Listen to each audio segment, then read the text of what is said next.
Thanks everyone for joining us this morning. We appreciate you joining us as the SPLC awards grants to institutions honoring Black history in the South. This is a media briefing on this topic, and the announcing of the awards is happening right now.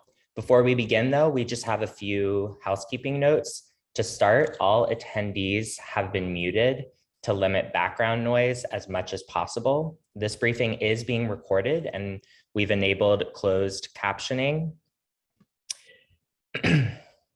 We will have an ASL interpreter on the duration for the briefing.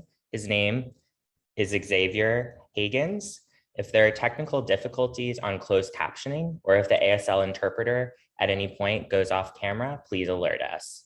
Following the event, we'll send a recording of the video and audio of the briefing, as well as a written transcript to those who attended. That video, audio, and transcript are available to you to clip and use in coverage on the outlets you represent, with attribution to the Southern Poverty Law Center and acknowledgement of the speaker quoted today and into the future as we approach MLK weekend and Black History Month. There are additional ways after the event that we can make this briefing more accessible for you, your audiences. Please let us know. There'll be opportunities towards the end of the briefing to have your questions answered. To ask a question at any point during today's briefing, to put it in the queue, please click the Q&A box at the bottom of the screen. This will open a window where you can type your questions. Please include your name and news outlet or affiliation. We may modify or combine questions to cover as many as we can during that portion. If your question is not answered, please email our SPLC press office or the emails of our panelists. The email for SPLC, for your awareness, is press@splcenter.org.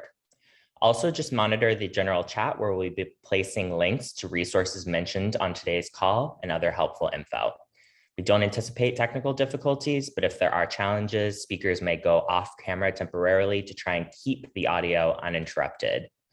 This press call, as I said, will focus on the grants being awarded to Southern museums and ongoing efforts to preserve history for generations today and to come. For other specific inquiries, again, you can contact press@splcenter.org. Now it's my pleasure to introduce the director of the Civil Rights Memorial Center here at SPLC, Tafeni English. Tafeni, please kick us off. Thank you, Graham. Thank you everyone for joining us today as we announce the recipients of grants by the Southern Poverty Law Center, designed to fund institutions in the Deep South that tell the nation's agonizing and inspiring history of civil and human rights and the fight for equality. The Southern Poverty Law Center is headquartered here in Montgomery, Alabama, one of the many centers of activity during the civil rights movement of the 1960s through the present day. There are also representatives on the line who were also residing in areas that were the epicenters of the historic civil rights movement and other Black histories. The Civil Rights Memorial, designed by architect Maya Lin, sits across from the Southern Poverty Law Center's offices and is a monument to the modern civil rights movement and those who died in that struggle. The fountain cascades across the table and down a wall bearing a quote from Dr. Martin Luther King Jr. And it features a timeline of the movement's most significant events on the Black granite table that bears the names of 40 individuals killed by white supremacy. We know that museums contribute powerfully to creating a more enlightened and empathetic society. As communities of all sizes around the globe confront racism, discrimination, and oppression, the commitment of museums to tell the stories of their communities, in addition to the commitment to diversity, equity, accessibility, and inclusion, has never been more important than it is today. The Civil Rights Memorial Center continues to strengthen our efforts to activate and impact the movement for social justice and racial equity in this country by helping visitors deepen their understanding of the civil rights movement, the sacrifices of the period, and the struggle that continues today. As the director of the Civil Rights Memorial Center, I'm also acutely aware of the financial hardship that museums, memorials, and history-focused institutions have faced because of the impacts of the coronavirus and the resulting decrease in attendance and loss of revenue, the lack of engagement with communities, which is so central and foundation to the work that we do. But we also know that these financial hardships are longstanding for many Black institutions that predate the arrival of COVID-19. We know that the AAAM, which is the Association of African American Museums, the Southeastern Museum Conference, and other Alliance of Museums memberships have long advocated for resources to smaller institutions because they are central to the foundation of communities' histories. Underinvestment in Black museums and memorials also comes during a time when the stories they tell are needed so desperately. I think of the opening remarks by Robert F. Smith at the annual Association of African American Museums conference that was held virtually this year. And he reminded us that museums are vital. They are critical to telling the stories and maintaining the stories so that there is a foundation, especially for our young people, to have something that propels them to continue this work today. In the past year, coordinated special interest attacks on curricula in schools have ramped up. There have been campaigns sought to ban access to pivotal works of art and literature and ban the ability of teachers to tell the full account of US history. Online misinformation campaigns designed to whitewash American history or promote white supremacy themes continue without meaningful social media company regulations. And just over a year ago, an alliance of anti-democratic forces of extremism and white supremacy sought to violently overturn the results of the 2020 presidential election. Their work now happens in state houses and city halls across the country to make the right to vote less secure now than any time since 1960s. As of this moment, there's a procedural loophole in the Senate that allows a minority of senators to block essential federal legislation like the Freedom to Vote Act and John Lewis Voting Rights Advancement Act to protect and strengthen American democracy. The stories of today's institutions make them essential bulwarks against these anti-democratic and anti-education trends. They are centers of truth and education in an age of misinformation. They are physical representations that indeed Black lives matter, and stories of Black excellence and resilience should be amplified now and into the future. From the children who visit them to learn about local history, to the seniors who return for moments of reflection, the value of Black history institutions is multi-generational. Their value is noteworthy as we approach Martin Luther King Jr.'s holiday weekend and Black History Month. But their value, of course, is year-round because education and reflection are year-long, indeed lifelong endeavors.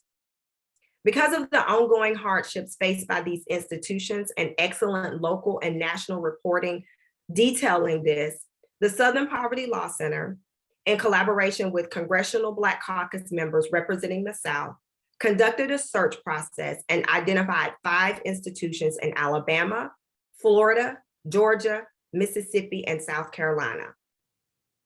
The 5 institutions highlighted today are centers of truth in an age of misinformation. We are extremely confident that the institutions we are honoring today will put the $50,000 grants to excellent use in their ability to hire and equip staff, improve programming, and keep physical artifacts and monuments representing the powerful stories of the civil rights movement preserved, contextualized, and shared. For the month of February, the Southern Poverty Law Center is also planning a billboard advertisement campaign in highways near the institutions we're honoring today. Those billboards will use artwork you'll see on today's program. You'll also be sent files of the billboards following the programming along with the video of this event. Before I conclude with my remarks, I'd also like to take this moment to thank Margaret Wong, the CEO and president of Southern Poverty Law Center, for leading this endeavor.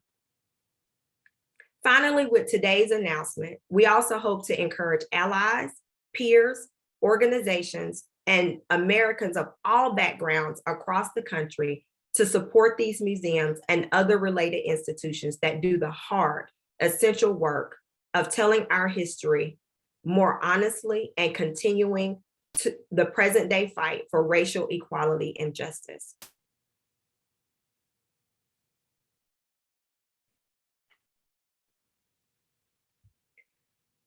Now it is my honor to introduce two collaborators in this effort.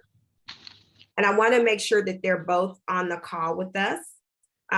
First is Representative James E. Clyburn of South Carolina. Yes, I'm here. Hi, how are you, Representative Clyburn? I'm okay. How are you? I'm well.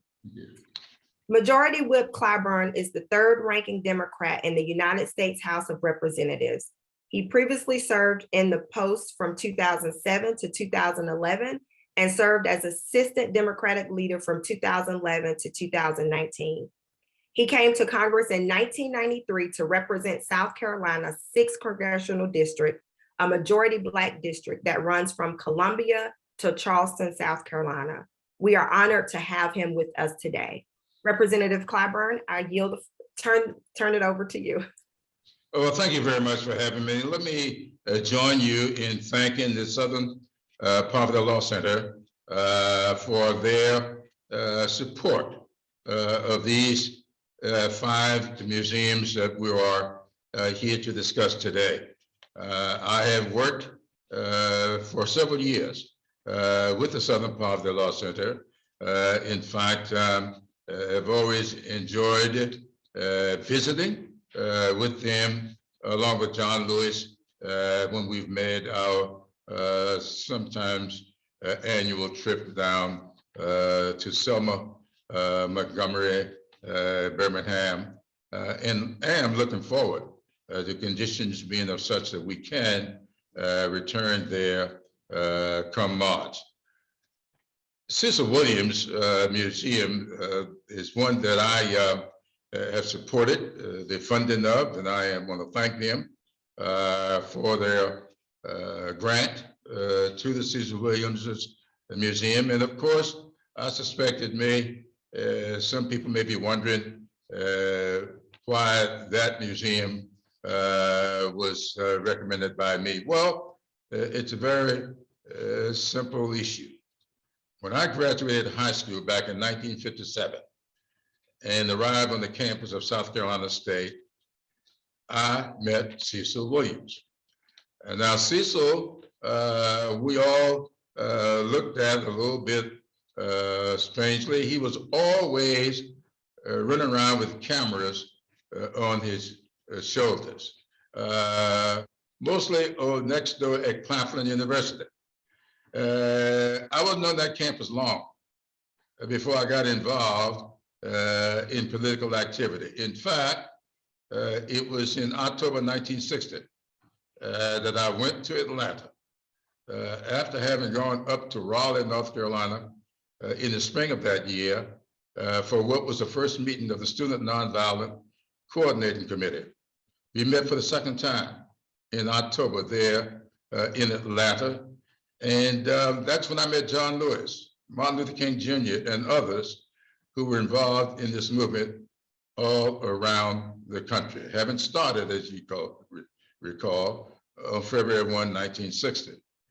When we got back to the campus, we decided that we were going to continue our activities there in Orangeburg. The one thing that was constant with all of our activities was Cecil Williams and his cameras.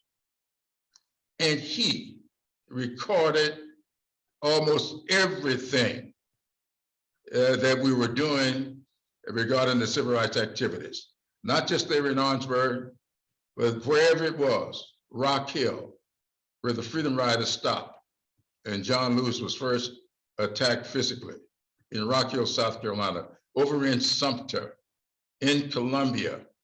Wherever there was something taking place, there was Cecil Williams taking pictures. And then, of course, she put together this publication out of Dixie. And I've gone through that publication. And I just thought that when he undertook to pull together a museum there in Orangeburg, it was a mammoth undertaking. And this was an opportunity to show my appreciation for all that he did to record in pictures what was going on. And I'm going to thank Southern Poverty Law Center for agreeing to support this museum. As now there are other museums. I knew Fannie Lou I know of others, the museums and the backdrop to those museums. In fact, one of these museums I'm particularly interested in because Dr. or J. Marion Sims, who incidentally was from Orangeburg, South Carolina, who has a statue on the campus of South Carolina State, or University of South Carolina, and on the State House grounds there in Plymouth. But he was the one that performed all kinds of inhumane surgeries on people of color without their having known it. And he did it without any kind of anesthesia. This, to me, is the kind of thing that needs to be brought forward in today's world. And so the museum dedicated to that proposition, I'm glad to see support of as well. Because maybe now, with this work, people will see why the state of South Carolina needs to take Marion Sims's likeness off of the State House grounds, as well as the University of South Carolina. I always say, as many of you have heard, when people learn better, they'll do better. And that's what museums are all about, educating people so they can learn better. Thank you so much for having me. Thank you so much, Representative Clyburn. Next, we'll have Representative Val Demings. Representative Val Demings is a congressman, a lifelong public servant who broke numerous glass ceilings in her rise through the Orlando Police Department and her election to Congress. She represents the 10th Congressional District of Florida. Thank you so much for being with us today, Representative Demings. Let me say good morning to all of you and let you know I am extremely honored to be here, especially for such a special occasion as this. I also would just like to acknowledge the Majority Whip of the House of Representatives from the great state of South Carolina, James Clyburn. It is so good to see you as well. I want to begin by thanking the Southern Poverty Law Center for helping to support those organizations and institutions that help tell our story. Let me just say this, I was born and raised in Florida. I have had opportunity, but never wanted to live anyplace else. I am a product of the South. And so we do know that museums are all about telling stories. And boy, do Black people have a story to tell. As a people, we have transcended so many obstacles and so many odds to become great doctors and lawyers, scientists, educators, artists, elected officials, and authors. Today, I want to just speak briefly about a phenomenal woman who was born in 1819, Zora Neale Hurston, born in Alabama. Boy, are we glad that her family found their way to Eatonville, Florida. Eatonville is the oldest Black incorporated town in our nation. Zora Neale Hurston completed or wrote several novels, One of them we all are probably quite familiar with, and that is their eyes were watching God. And when we think about America's story, when we think about her efforts to tell the story of African Americans throughout the nation, but particularly in the South, I like to use the title of her great work as really a theme for our work, our struggle, and our progress. During the Civil Rights March, during the March for Voting Rights, Human Rights, we find ourselves even today still working hard to protect the right to vote. We've done all of those great things and will do more while our eyes are watching God. So I want to thank you for remembering the Zora Neale Hurston Museum of Fine Arts in Eatonville, Florida, a place that gives artists from throughout the South and all over the country, and quite frankly, all over the world, a place to come and display their work, to share their expressions and their story. And so it is my honor to join you this morning, and thank you so very much for what you do and all that you will do to tell the story of those from the Deep South. God bless you. Thank you. Thank you so much, Representative Demings. Thank you so much. So without further delay, we'll now hear from the leadership from the institutions that we are awarding $50,000 grants to. Those institutions are the Cecil Williams South Carolina Civil Rights Museum in Orangeburg, South Carolina, the Mothers of Gynecology Monument right here in Montgomery, Alabama, the Thiokol Memorial Project in Woodbine, Georgia, the Fannie Lou Hamer Civil Rights Museum in Belzoni, Mississippi, and the Zora Neale Hurston National Museum of Fine Arts in Eatonville, Florida. All museums located right here in the Deep South. So, Mr. Cecil Williams of South Carolina, would you like to share a few words with the audience? I am certainly grateful to Congressman Clyburn and the Southern Poverty Law Center, especially since more than 25 years ago, I had the pleasure of contributing 3 pictures of 3 individuals who perished in the event known as the Orangeburg Massacre, students who were killed by highway patrolmen during an effort to integrate a bowling alley. Congressman Clyburn is not just on the job now, but he has for a lifetime been our guardian of our history and our country and our democracy. And I'm so proud that we here in South Carolina can call him the homeboy, our homeboy. I am especially thankful to, again, the Southern Poverty Law Center, because this is the kind of assistance and funding that we need to help to sustain the history that I have gathered. Before the Cecil Williams, South Carolina Civil Rights Museum in Orangeburg, the state of South Carolina did not have a single museum that really told our story. This was something that must be done. It comes at the culmination of me working towards this goal for more than 30 years. And finally, I have again put together the resources, and now I believe I have the largest collection of civil rights memorabilia, photographs, and documents. And we are also positioned to work with the other museums in the state to really, in a collective way, to tell our story. In South Carolina, our story is less known.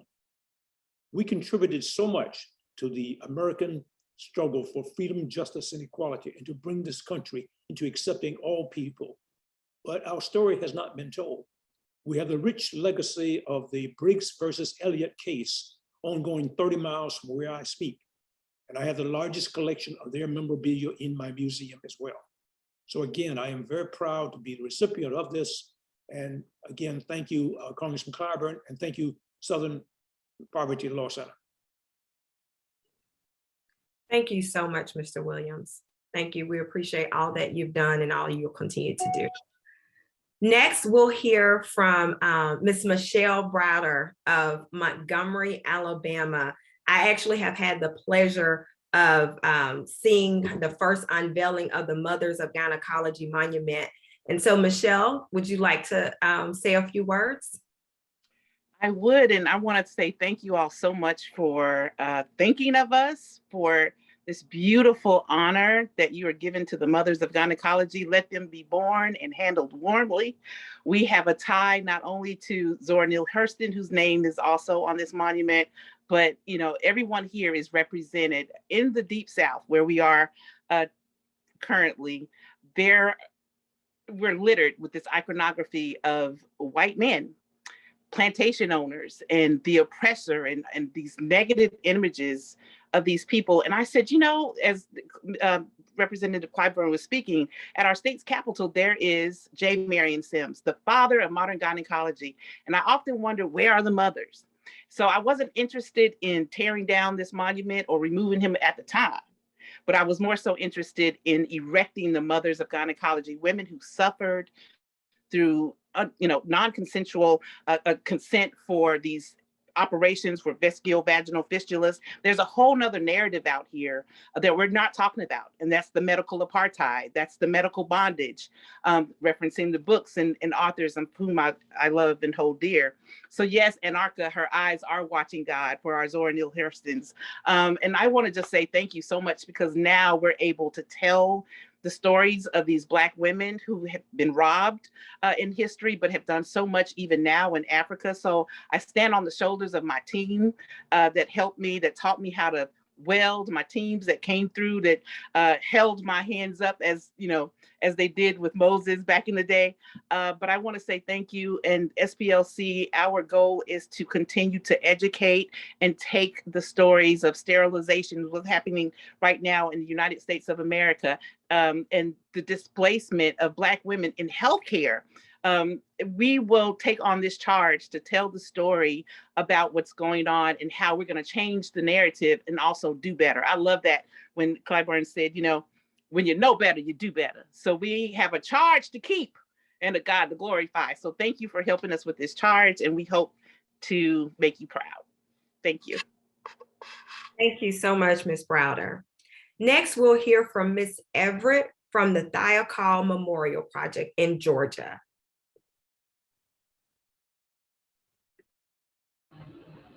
Good morning, everyone. I'd like to thank the Southern Poverty Law Center for honoring us with the grant, and for Senator Raphael Warnock for recommending us. We have had a long struggle with our project here in Southern Georgia. It was almost 51 years next month when 29 people were killed at the Thiokol chemical plant. And systematically, they eliminated the people's names from the history books. The reason: they were Black, they were women, they were poor. These women opened the door for little girls like myself to become employed, to earn an hourly wage. That Thiokol chemical plant, 7,400 acres, was the old Floyd plantation.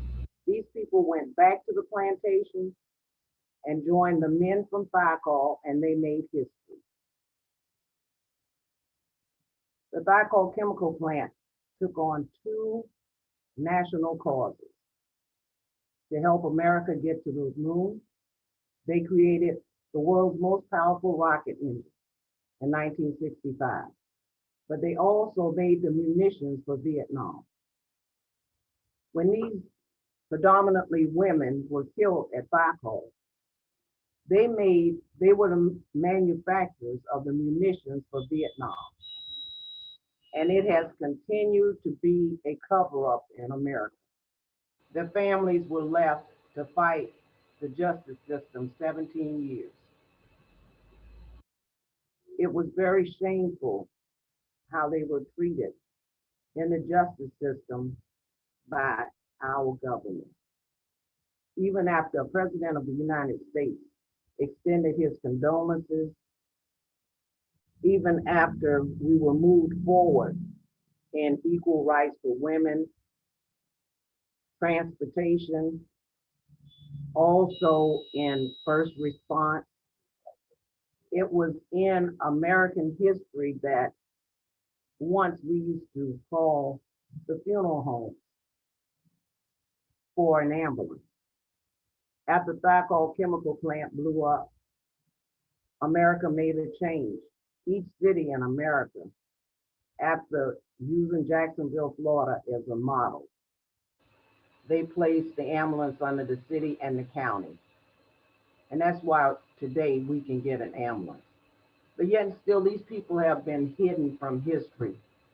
Their names have been taken from the history books. They were attacked, said that they were illiterate, they were Black, they were women.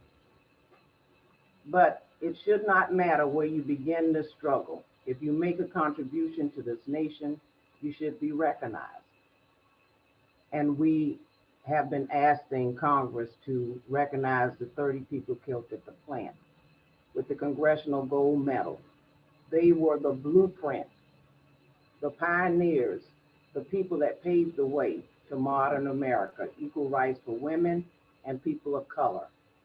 And so our museum preserves the history of the 600 Thiokol chemical plant workers, the 16 cities, the 3 states, the Army, Navy, and Coast Guard that came here on February the 3rd and fought to save the lives of those manufacturers that was involved in that explosion.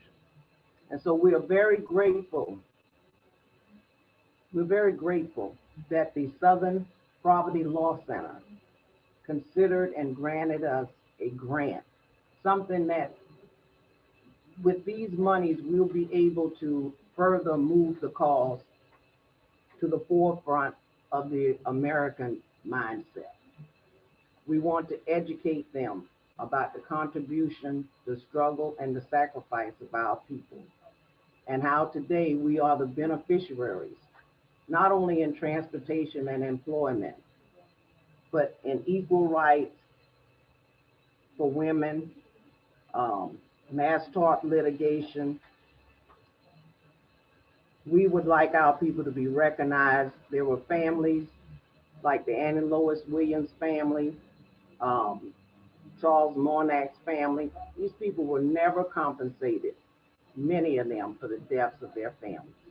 And so I just want to thank you all. Thank you. Thank you so much, Ms. Everett. Before Ms. Sims speaks, I wanted to pass along a message that we received from Congressman Benny Thompson of Mississippi. I congratulate the organization on receiving the $50,000 Fannie Lou Hamer Civil Rights Museum grant. Mrs. Hamer's contributions to Mississippi and the U.S. is recognized by us all.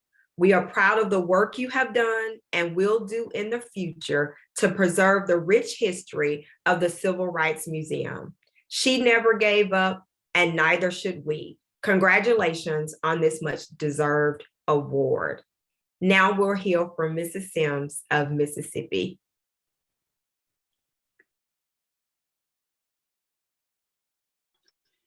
Thank you.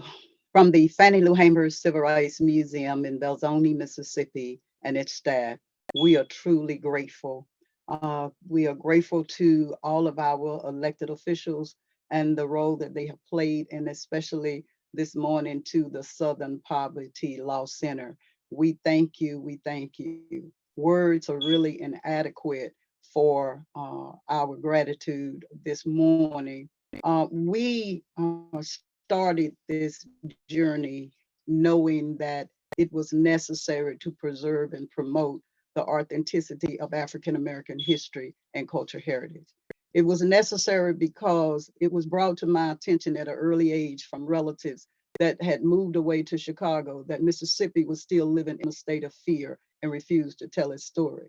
Even though others was trying to tell it, no one can tell your story authentically in your hometown, in your area, from your family, relatives, and from your heritage as it has been passed down to you for generations.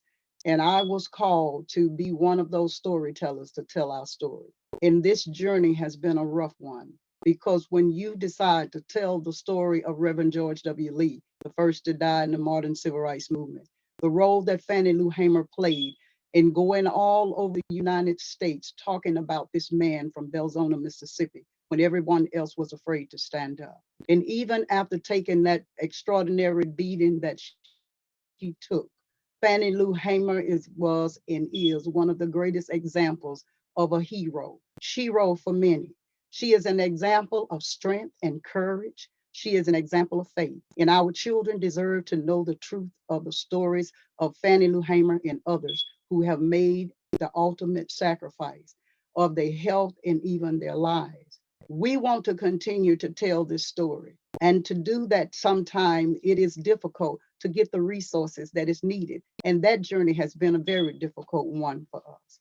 But we were determined to keep on keeping on. And we got sick and tired of hearing a whitewash truth that really was an untruth. And it was a catered truth to those who did not want to accept the authenticity of the truth and the role that they have played in our history. I knew that it was important for our children to do as Fannie Lou Hamer, Mother Lou Ella Townsend did to her, to say, don't you ever wish that you was not Black, but be Black and be proud of it. And Fannie Lou Hamer showed us that as a woman, she would be Black and proud and would stand up for her people when given the opportunity. There's so many stories that she have inspired, or shall I say inspired us at the Fannie Lou Hamer Civil Rights Museum to tell our story, whether you wanted to hear it or not. But we didn't want a whitewashed version of that story. We didn't want his story. We wanted the history, the true story. And that's been our goal and aim at the Fannie Lou Hamer Civil Rights Museum in Belzona. It's difficult, it was. The Fannie Lou Hamer Civil Rights Museum is the oldest so-named, so-called civil rights museum and the first one in the history of the state of Mississippi. 21 years we have struggled to keep the doors open and to continue to do what we called and believe that we were called to do. We truly believe that is to tell the truth. So the old storyteller sit on the front porch of the shotgun shack, and she look them in the face and says, I'm Black and I'm proud. And I want you to be proud that you're Black too. And yes, Black lives matter.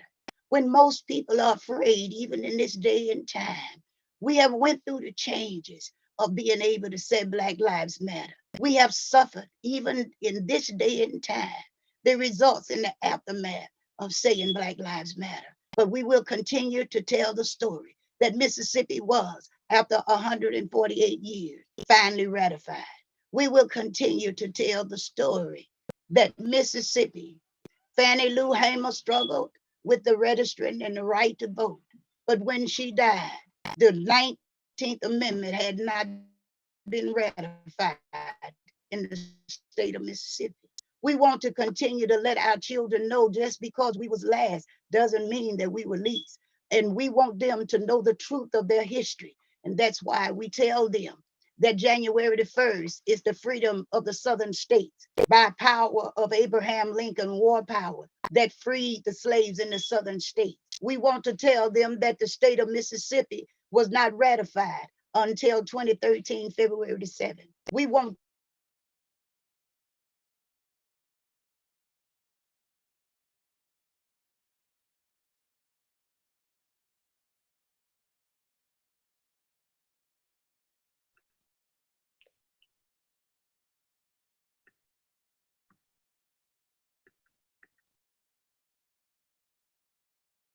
I believe we may have lost connection with Ms. Sims.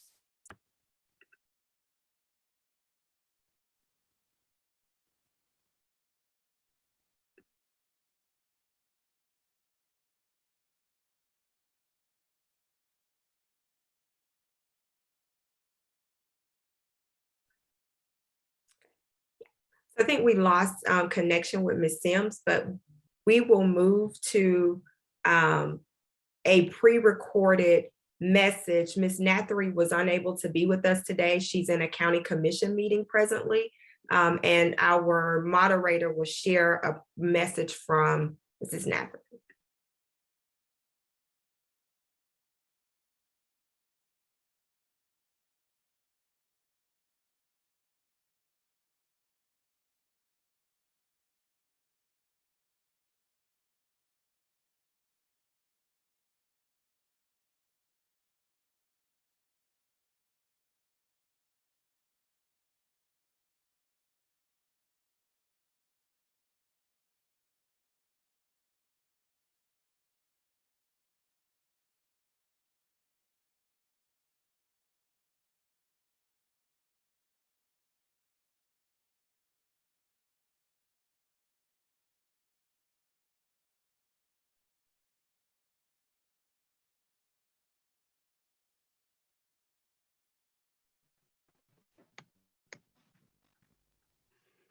I'm afraid that this technology cut the old lady off of the internet. Am I back with you all? I don't think that's fair. You know, technology discriminating against the old woman in Mississippi.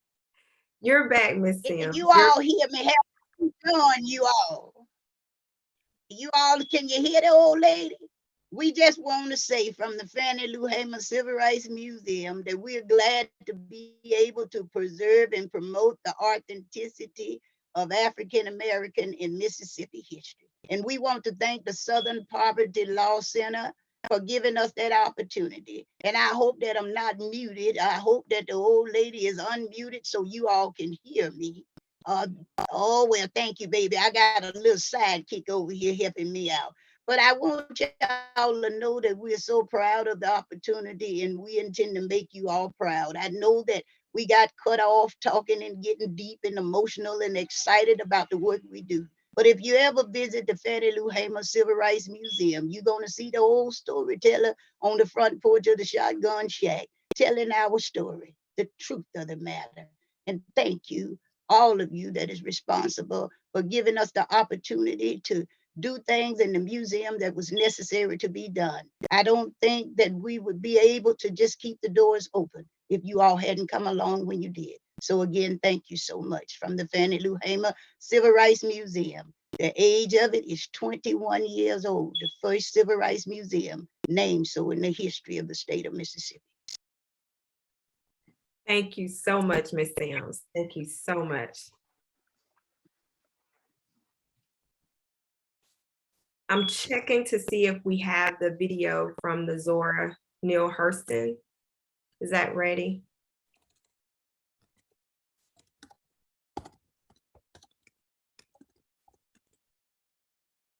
Or we'd like the moderator to just play the video off mute and then just share the artwork while the audio is being played, if that works, instead of the video. We're having trouble running into the video being shared.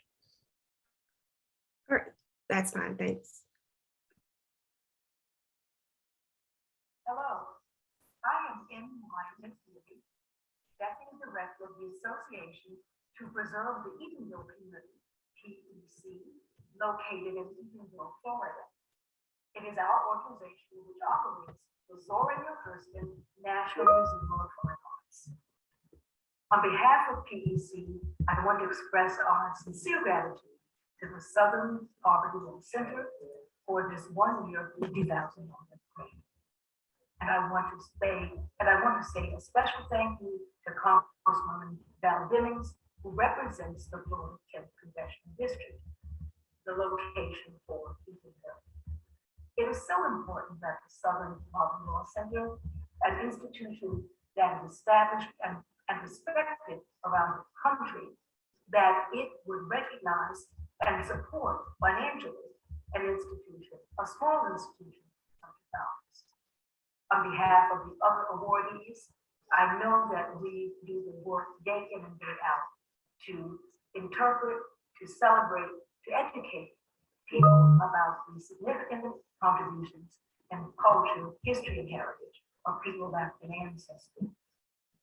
As we begin our yearly celebration of the work of John Jenkins and Stacey Robinson, here with the Black Kirby and Afrofuturist vision, it is going to be very important. That billboard and I-4 is going to draw even more attention to the work of the Hurston Museum.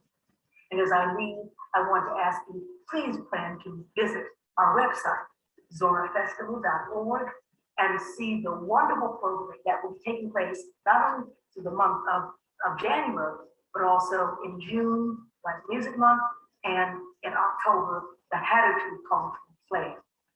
zorafestival.org. Thank you.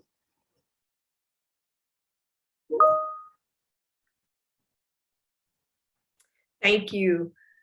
We appreciate all of your efforts in sharing the history of your museums. Thank you so much for your ongoing collaboration and partnership across the Deep South, specifically what you are doing in your individual communities to continue sharing stories and keeping the stories alive. So again, as I said earlier, so that our young people definitely have a foundation that will propel them to continue to do this work, moving us forward. Now we will move to questions submitted throughout this briefing. The moderators have been working diligently behind the scenes to capture your questions throughout the program. Please continue submitting any questions you have and we will add them to the queue. And while we may not be able to answer all of them, we will get to them as soon as we will try to respond to them in the follow-up email that contains the recording.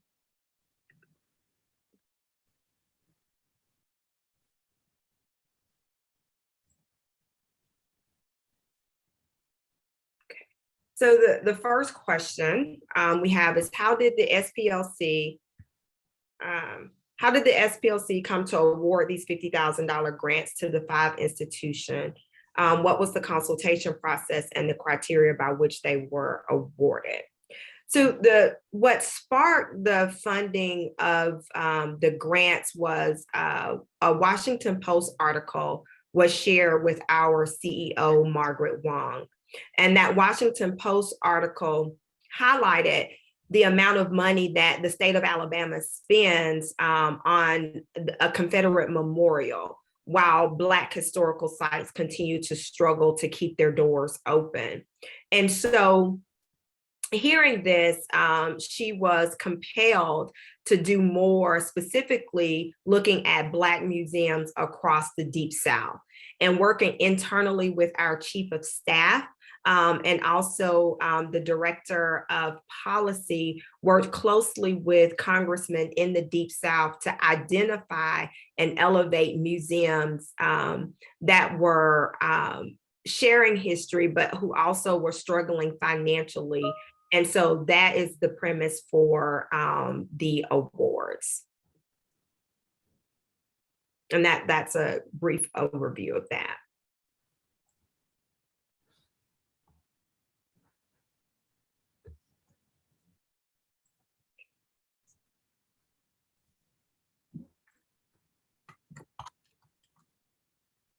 Why is it important to advance essential programming for current and future generations that visit these institutions?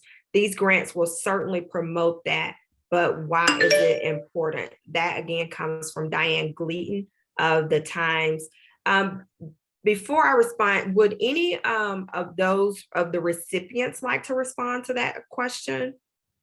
I think all of you highlighted that in your overview. So why is it important to advance essential programming for current and future generations? Ms. Brown. That we preserve the history of so many untold stories. In fact, history is just that. It's all, most of the time in history books written by an individual, and the individual is not aware of what went on other places. It's purely from their perspective, and maybe previous historians who have written about the same thing. As it was in the case of South Carolina, so much of our history has been, say, forgotten. So many of our individuals have died. So it is the mission of the Cecil Williams South Carolina Civil Rights Museum to really bring these stories forward and preserve them and sustain them. And through this grant, again, made possible by the Southern Poverty Law Center, this will definitely help us to sustain our mission of preserving this history. Thank you, Mr. Williams. Ms. Browder?